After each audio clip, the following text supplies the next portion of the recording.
Buongiorno a tutti, ringrazio per l'invito a portare i saluti nostri della Regione.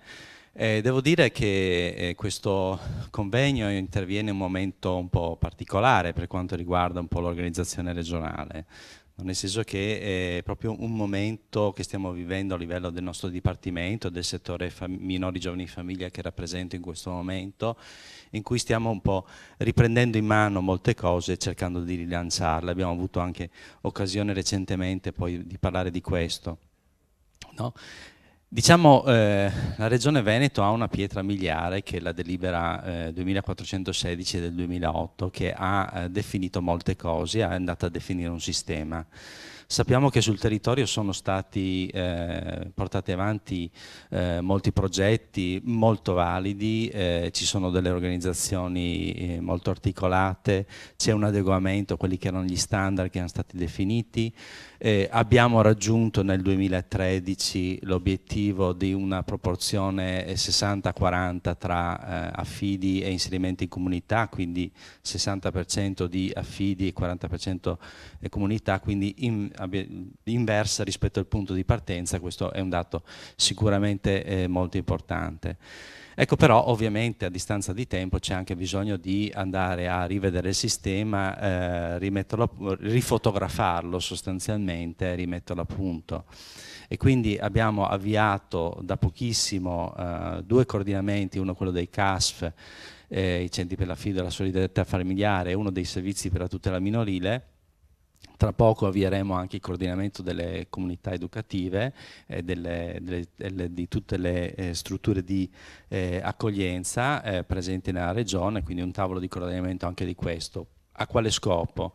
Quello di riprendere tutto quanto il sistema, andarlo un po' a ridefinire, ecco, perché forse ci manca ancora una chiara definizione di un sistema veneto rispetto a queste materie.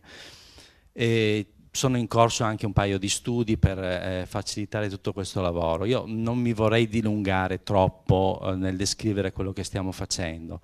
Certo, è un momento di passaggio importante, anche perché capirete bene che i processi poi si rallentano, in questo momento anche per due motivi principali. Una, perché c'è stata anche una serie di riorganizzazioni all'interno del nostro Dipartimento, poi c'è stata anche tutta la tornata elettorale, quindi un rallentamento che è fisiologico in queste situazioni. Dal punto di vista tecnico però siamo andati avanti, abbiamo portato avanti quelli che erano appunto questi tavoli di confronto.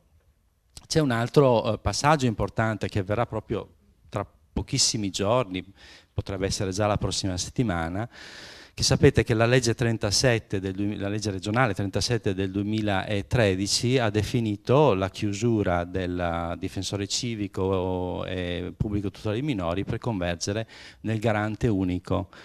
E ciò avverrà con l'insediamento del nuovo consiglio, meglio con la proclamazione del nuovo consiglio, degli eletti del nuovo consiglio regionale, quindi presumibilmente la prossima settimana.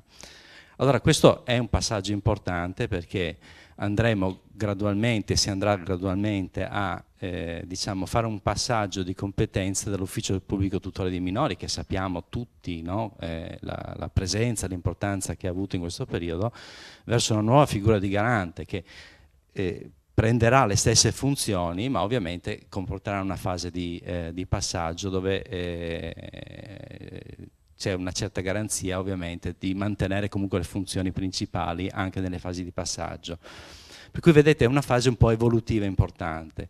Dove volevo arrivare? Volevo dire che questo convegno arriva in un momento importante perché diventa uno stimolo, credo per tutti quanti presenti, ma parlo per me e per il mio settore, è uno stimolo perché possiamo trarre una serie di spunti per fare ulteriori riflessioni e riportarli all'interno dei coordinamenti, all'interno delle riflessioni che andiamo a fare al nostro interno, ma che andremo a fare anche con la nuova giunta quando ci sarà. Quindi momento così molto importante. Io per questo non direi altro, no? Potrei descrivere molte attività, ma mi sembrerebbe pesante in questo momento. Preferisco risedermi, ascoltare e portarmi via una serie di stimoli. Ringrazio il Presidente dell'Ordine degli Psicologi per l'organizzazione di questa bella giornata e la Presidente anche dell'Ordine Assistenti Sociali e auguro a tutti un buon lavoro.